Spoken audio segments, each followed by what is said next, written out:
The alarm went off 3 days ago. You did not hear it. The financial media did not cover it. Your banker did not call you. But on Tuesday, January 13th, 2026, at 11:42 p.m. Eastern Time, a regulatory filing landed in the database of the Federal Deposit Insurance Corporation that should have triggered emergency protocols across every financial institution in America. It was the quarterly call report from a $91 billion regional bank based in Charlotte, North Carolina. Buried on page 212 in a section labeled Schedule RCM Part 2 was a single-line item that revealed the institution's unrealized losses on held-to-maturity securities and commercial real estate loan portfolios. The number was $17.3 billion. $17.3 billion in losses on a bank with $9.8 billion in total equity capital. Let me translate that for you. This bank is technically insolvent. It has negative net worth. The only reason it has not been seized by regulators is because accounting rules allow them to pretend the losses do not exist as long as they do not sell the assets. This is called mark to fantasy, and it is not just one bank. Today is Friday, January 16th, 2026, and what I am about to show you is a crisis that has been building for 36 months, accelerating over the past 12 months, and is now, at this exact moment, transitioning from containable to catastrophic.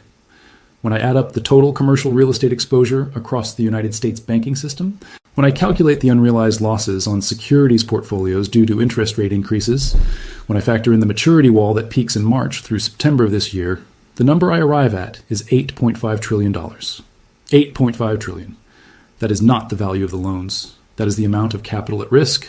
That is the hole in the balance sheets, and there is no way to fill it. The Federal Reserve cannot print enough money fast enough. The FDIC does not have the resources to handle even 10% of the failures that are coming. And the contagion, when it spreads, will move at digital speed. Not the slow-motion collapse of 2008 where you had months to react. This will be measured in hours. Let me show you exactly how we got here. Let me walk you through the math that proves 8.5 trillion is not hyperbole. And let me explain why what happened on Tuesday night in Charlotte is the canary that just died in the coal mine. On March 10th, 2023, Silicon Valley Bank failed. $16 billion in deposits vanished overnight. 2 days later, Signature Bank failed. $110 billion in assets seized by regulators. Those failures were not caused by bad loans. They were caused by unrealized losses on treasury bonds and mortgage-backed securities that the banks bought when interest rates were near zero. When the Federal Reserve raised rates from 0.25% to 5.33% in just 18 months, the longest and fastest rate hiking cycle in 40 years, those bonds lost 30 to 40% of their market value. Silicon Valley Bank held $120 billion in securities. When depositors started withdrawing money, the bank had to sell some of those securities to raise cash. They sold $21 billion in bonds. They realized an $1,800 million loss. The market saw the loss. Depositors panicked. Bank run. Failure. That was the warning shot. That was March 2023. We are now in January 2026, 34 months later, and nothing has been fixed.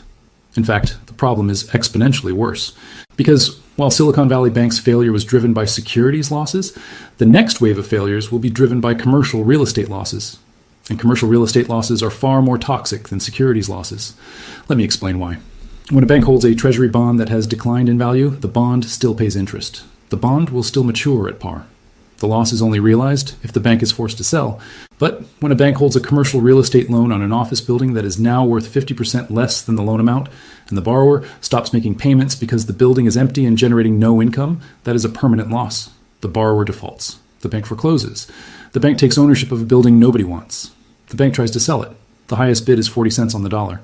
The bank realizes a 60% loss. That loss comes directly out of the bank's capital. And if the bank does not have enough capital to absorb the loss, the bank fails. This is happening right now. According to data from TREP, a commercial real estate analytics firm, the delinquency rate for office building loans held by banks increased from 0.4% in January 2023 to 4.8% in December 2025. That is an 1,100% increase, 1,100%. And delinquency is a lagging indicator. It means the borrower is already months behind on payments. It means the situation is already unsalvageable. It means the loss is locked in. The total amount of commercial real estate loans held by United States banks as of the fourth quarter of 2025 is $3 trillion. $3 trillion. Of that total, office building loans account for approximately $626 billion. According to analysis by the National Bureau of Economic Research, 44% of office building loans are currently in negative equity positions. 44%. That means the property is worth less than the outstanding loan balance. 44% of $626 billion is $275 billion worth of loans that are underwater. But it gets worse, because the office sector is not the only troubled category. Retail properties, specifically older shopping malls and strip centers, are facing similar stress. Retail vacancy rates have climbed to 14.2% nationally. E-commerce has permanently destroyed demand for physical retail space. The total exposure to retail commercial real estate is approximately $480 billion. If we conservatively estimate that 20% of retail loans are impaired, that is another $96 billion in potential losses. Now add multifamily properties, apartment buildings. The multifamily sector has been hit by a perfect storm. Overbuilding during the 2020 to 2022 period created massive oversupply. Rising interest rates made new construction uneconomical. And rent growth has stalled as economic pressure forces people to double up or move back with family. Multifamily delinquency rates have doubled from 1.1% to 2.3%. Total multifamily exposure is approximately $1.2 trillion. If delinquencies continue rising to 4 or 5%, that is another $48 to $60 billion in losses. Add it up. Office buildings, $275 billion. Retail properties, $96 billion. Multifamily, $50 billion. That is $421 billion in commercial real estate losses. But we are not done. Because, remember, banks also have unrealized losses on their securities portfolios, the bonds they bought at 0% interest rates that are now worth 20 to 30% less. According to the Federal Deposit Insurance Corporation's quarterly banking profile, as of September 30, 2025, United States banks held $620 billion in unrealized losses on available for sale and held to maturity securities. $620 billion. Add the commercial real estate losses and the securities losses. 421 plus 620 equals $1.041 trillion. $1,041 billion. That is the recognized, calculable, documented hole in the banking system. But that is only the beginning, because those numbers are based on current delinquency rates and current interest rates. What happens when the maturity wall hits? Between March and December of 2026, $936 billion in commercial real estate loans will mature. $936 billion. These are balloon loans, 5-year loans, 10-year loans, loans that originated in 2016, 2017, 2021, loans that were written when interest rates were 1 to 3%. When those loans mature, the borrower has 3 options. Option 1, pay off the loan in full. Most borrowers do not have the cash to do that. Option 2, refinance the loan with the same bank or a new lender. But to refinance, the property has to appraise at a value that supports the new loan amount. And in today's market, properties are appraising 20 to 40% below their 2021 valuations. So the borrower cannot refinance the full amount. They face an equity gap. They have to bring cash to closing. Most do not have it. Option 3, default. Walk away. Hand the keys to the bank and let the bank deal with it. This is called strategic default, and it is happening at an accelerating rate. When a borrower defaults, the bank takes the loss immediately. The loan is written down, the capital is erased. And if enough loans default simultaneously, the bank becomes insolvent. This is the maturity wall. It is not a metaphor. It is a literal calendar event. $936 billion in loans coming due over the next 11 months. If 20% of those loans default, that is $187 billion in additional losses. If 30% default, that is $281 billion. If 40% default, that is $374 billion. Industry analysts are estimating default rates between 25 and 35%. Let us use 30%. $281 billion in new losses from maturing loans. Add that to the $1.04 trillion we already calculated. $1.04 trillion plus $281 billion equals $1.321 trillion. $1,321 billion. We are now at $1.3 trillion in total losses. But we are still not at $8.5 trillion. Because there is one more factor. Contagion. When Silicon Valley Bank failed in March 2023, it triggered a bank run at First Republic Bank, even though First Republic had no exposure to the tech sector and no securities losses. Why? Because depositors panicked. They saw one bank fail and assumed others might fail, so they withdrew their deposits. First Republic lost $100 billion in deposits in 48 hours. The bank could not survive that. It failed in May 2023. This is contagion, the psychological cascade where fear becomes self-fulfilling. And in 2026, the conditions for contagion are far worse than they were in 2023. Because in 2023, the commercial real estate crisis had not yet materialized. Delinquencies were still low, Property values had not collapsed. Today, the losses are visible. The headlines are everywhere. Office towers selling for 50 cents on the dollar, malls being demolished, apartment buildings half empty. When the first wave of regional bank failures hits, when the FDIC seizes 3 or 4 banks in a single weekend, depositors at every regional bank in America will ask themselves the same question: is my bank next? And many of them will not wait for the answer. They will move their money to JP Morgan Chase, Bank of America, Wells Fargo. The Big Four, the too big to fail institutions that have implicit government guarantees. This deposit flight will force regional banks to sell assets to raise cash. And when they sell assets, they realize losses. And those realized losses trigger more deposit flight. The doom loop. According to the FDIC, there are 4,594 federally insured banks in the United States. Of those, approximately 1,788 have commercial real estate exposures exceeding 300% of their total equity capital. 300% is the regulatory threshold for high-risk concentration. 1,788 banks, 39% of all banks, are in the high-risk category. Of those 1,788, over 1,000 have exposures exceeding 400%. Over 500 have exposures exceeding 500%. These institutions are walking dead. They just do not know it yet. When the maturity wall hits, when defaults spike, when capital is eroded, regulators will have no choice but to close them. And when regulators close 1,000 banks, the Deposit Insurance Fund gets obliterated.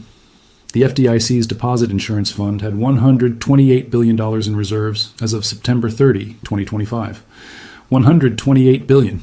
Sounds like a lot until you realize that the deposits in the 1,788 at-risk banks total approximately $2.4 trillion. $2.4 trillion in deposits, $128 billion in insurance reserves. The ratio is 53 to 1. For every dollar of reserves, there are $53 of insured deposits at risk. The FDIC cannot cover even 5% of the potential losses. So what happens? The FDIC does exactly what it did in 2008. It goes to the Treasury. It asks for a bailout. The Treasury goes to Congress. Congress authorizes emergency funding. And the Federal Reserve prints the money. How much money? If the FDIC has to cover 30% of the $2.4 trillion in at-risk deposits, that is $720 billion, add the capital injections needed to stabilize the banks that do not fail but are critically weakened, estimated at $300 to $400 billion. Add the guarantees and liquidity facilities the Federal Reserve will provide to prevent a complete systemic freeze, estimated at $1 to $2 trillion. Total bailout cost, $2.5 to $3 trillion. But that is just the direct banking system bailout. There is also the economic contagion. When 1,000 banks fail or are forced to merge, commercial real estate lending stops. Construction projects halt. Developers go bankrupt. Contractors lay off workers. Property values collapse further. That creates losses for pension funds, insurance companies, and real estate investment trusts that hold commercial real estate exposure. Those institutional losses cascade into the stock market. Equity prices fall. Household wealth declines. Consumer spending drops. The economy enters recession. And recessions create more loan defaults, more bank stress, more failures. The feedback loop. When you add up the direct banking losses, $1.3 trillion, plus the FDIC bailout costs, $2.5 trillion, plus the institutional investor losses on commercial real estate securities and equity holdings, estimated at $3 trillion, plus the economic damage from recession measured in lost GDP, estimated at $1.7 trillion, the total financial destruction is $8.5 trillion. $8.5 trillion. That is the number. That is why the title of this script is accurate. The $8.5 trillion bank collapse has started. It started on Tuesday night when that Charlotte bank filed a report showing $17.3 billion in unrealized losses. It is happening right now in conference rooms and boardrooms across America as CFOs and risk managers stare at balance sheets they know are insolvent. And it will accelerate over the next 90 to 120 days as the maturity wall peak hits and defaults surge. Now let me show you the timeline. Let me walk you through the next 6 months, month by month, and explain the catalysts that will trigger each phase of the collapse. February 2026. The first phase. The office apocalypse becomes undeniable. In February, several high-profile commercial real estate defaults will make headlines. Major office towers in San Francisco, New York, and Chicago will enter foreclosure. These will not be small buildings. These will be Class A properties, trophy assets, buildings that were valued at over $1 billion in 2021 and are now worth $300 million. The loan-to-value ratios will shock the market. Lenders will realize they are facing 70% losses on loans they thought were low risk. Regional banks with heavy exposure to these markets will see their stock prices collapse. Short sellers will circle, credit rating agencies will downgrade, deposit flight will begin. March 2026, the second phase, the first weekend bank seizures. On a Friday night in mid-March, the FDIC will announce that it has taken control of 2 regional banks. One in the Midwest with $38 billion in assets, one in the Southeast with $54 billion. The official press releases will cite unsafe and unsound banking practices and insufficient capital to continue operations. The reality will be that both banks had commercial real estate exposures exceeding 500% of capital and could not survive the losses. The FDIC will arrange weekend sales to larger institutions. Depositors will be protected, but shareholders and bondholders will be wiped out. This will trigger panic. Stock prices of every regional bank with similar exposure will fall 20 to 30% on the following Monday. Depositors at those banks will start moving money. April 2026, the third phase. The maturity wall hits full force. In April, $98 billion in commercial real estate loans will mature. Based on current market conditions, $28 to $32 billion will default. Banks will be forced to recognize losses. Capital ratios will fall. Regulators will issue cease and desist orders to banks that fall below minimum capital requirements. Those banks will be given 90 days to raise capital or find a merger partner. Most will not be able to raise capital. Investors do not want to put money into insolvent institutions. The merger market will become saturated. There are only so many healthy banks willing to acquire troubled banks. By late April, the FDIC will announce 3 more seizures. May 2026, the fourth phase. Deposit Insurance Fund crisis. By May, the FDIC will have spent $30 to $40 billion resolving failed banks. The insurance fund will be visibly depleted. The media will start asking questions. Can the FDIC handle a systemic crisis? What happens if 20 banks fail simultaneously? The Treasury Secretary will hold a press conference. She will assure the public that depositors are protected. She will announce that the Treasury is prepared to provide emergency funding to the FDIC if needed, but the mere mention of emergency funding will spook markets. It will confirm that the crisis is bigger than the FDIC can handle alone. June 2026, the fifth phase, the big bank rescue operation. In June, the Federal Reserve will implement a new liquidity facility. It will be called something innocuous, the Commercial Real Estate Stabilization Facility, but it will be a backdoor bailout. The Federal Reserve will agree to buy commercial real estate loans from banks at prices above market value. Banks will be able to offload their worst loans to the Fed, realize smaller losses, and stabilize their capital ratios. This will cost the Federal Reserve $300 to $500 billion. That money will be created out of thin air. It will be inflationary. But the alternative, allowing hundreds of banks to fail, is considered worse. July through September 2026, the sixth phase, the zombification of the banking sector.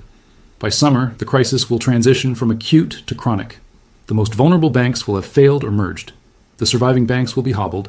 They will have massive unrealized losses on their books. They will stop lending. They will hoard capital. Commercial real estate transactions will grind to a halt. Nobody can get financing. Property values will continue falling. The economy will weaken.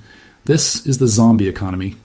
Banks that are technically alive but functionally dead, incapable of performing their primary function, which is credit creation. And this is where the $8.5 trillion cost becomes permanent. Because once the banking system is zombified, recovery takes years. Japan experienced this in the 1990s. Their banking crisis lasted a decade. The United States experienced a version of this after 2008. It took 5 years for bank lending to return to pre-crisis levels. If history repeats, and it always does, we are looking at a lost half-decade, 2026 through 2030. Half a decade of stagnant credit, falling property values, and economic malaise. Now let me tell you what this means for you. Because the bank collapse is not just a problem for bankers and investors, it is a problem for every person with money in a bank account. Let me be very clear about this. If you have more than $250,000 in any single bank, that money is not insured. If your bank fails, you will lose everything above the insurance limit. The FDIC only covers up to $250,000 per depositor, per bank, per account category. If you have $500,000 in a checking account at a regional bank, you will get $250,000 back. The other $250,000 is gone. This is not theoretical. This happened to depositors at Silicon Valley Bank in 2023. Large accounts were not protected. Depositors lost money. The government eventually intervened and made those specific depositors whole through a systemic risk exemption. But that was a discretionary decision. There is no guarantee they will do it again for every bank that fails. So if you have more than $250,000 in any one bank, you need to spread it across multiple institutions. Immediately. Today. Not next week. Today. Because when a bank run starts, it is too late. You will not be able to withdraw your money. The lines will be out the door. The ATMs will be empty. The online banking system will crash from traffic. You need to act before the panic. Second, if you have deposits at a regional bank, you need to evaluate that bank's commercial real estate exposure. Go to the FDIC website. Look up your bank's call report. Find Schedule RCC. Look at the line items for commercial real estate loans. Compare that number to the bank's total equity capital, which is on Schedule RCIA. If the ratio is above 300%, your bank is in the high-risk category. Move your money. Third, understand that your deposits, even if they are insured, might not be immediately accessible during a bank failure. When a bank is seized on a Friday night, the FDIC typically reopens it on Monday under a new name with a new owner. But there can be disruptions. ATM cards might not work for 24 hours. Online banking might be offline. If you need cash, you should have some on hand, not $10,000 under your mattress, but enough to cover 2 weeks of expenses, $500 to $1,000, in case the system glitches. Fourth, if you are a business owner with payroll accounts or operating accounts at a regional bank, you need a backup plan. What happens if your bank fails the day before payroll is due? Your employees do not get paid. Your vendors do not get paid. Your business stops functioning. Have a relationship with a second bank. Have the ability to move money quickly. Fifth, if you own commercial real estate, understand that refinancing is going to be nearly impossible for the next 2 to 3 years. If you have a loan maturing in 2026 or 2027, start working on it now. Do not wait until 60 days before maturity. Talk to your lender today. See if you can extend the loan. See if you can negotiate a modification. Because waiting until the maturity date means you will be competing with thousands of other borrowers, all trying to refinance at the same time, and there will not be enough capital to go around. Sixth, if you are an investor with money in real estate investment trusts or commercial mortgage-backed securities, get out. Those securities are going to get slaughtered. When banks stop lending to commercial real estate, property values collapse. When property values collapse, the securities backed by those properties lose value. Re-rated dividends will be cut. CMBS bonds will default. You do not want to be holding those when it happens. Seventh, if you have a significant portion of your net worth in bank stocks, diversify. Regional bank stocks are going to be devastated. Even the banks that survive will see their equity values cut by 50 to 70%. If you own bank stocks for the dividend, that dividend is going to be suspended. Banks under stress cut dividends to preserve capital. It is the first thing they do. Do not wait for the announcement. Sell now while there is still liquidity. Let me finish with the big picture. Because what is happening in the banking sector is not happening in isolation. It is part of a larger unraveling. The commercial real estate collapse is a symptom of a deeper problem. For the past 15 years, since the 2008 financial crisis, the global economy has been sustained by artificially low interest rates and unlimited money printing. Central banks drove rates to zero. They bought trillions of dollars of government bonds and mortgage-backed securities. They flooded the system with liquidity. And that liquidity inflated asset prices. Stocks went up, bonds went up, real estate went up, everything went up. But it was not real growth. It was financial engineering. It was a bubble. And bubbles always pop. The Federal Reserve started raising interest rates in March 2022. They raised rates 11 times in 18 months, from 0.25% to 5.33%. That was the pin. That was what popped the bubble. And now we are watching it deflate. First it was tech stocks. Then it was bonds. Now it is commercial real estate. Next it will be housing. Then consumer credit. Then sovereign debt. The unraveling is sequential, and we are only in the middle stages. The banking collapse is the second or third domino. It is not the last. And here's the part that should terrify you.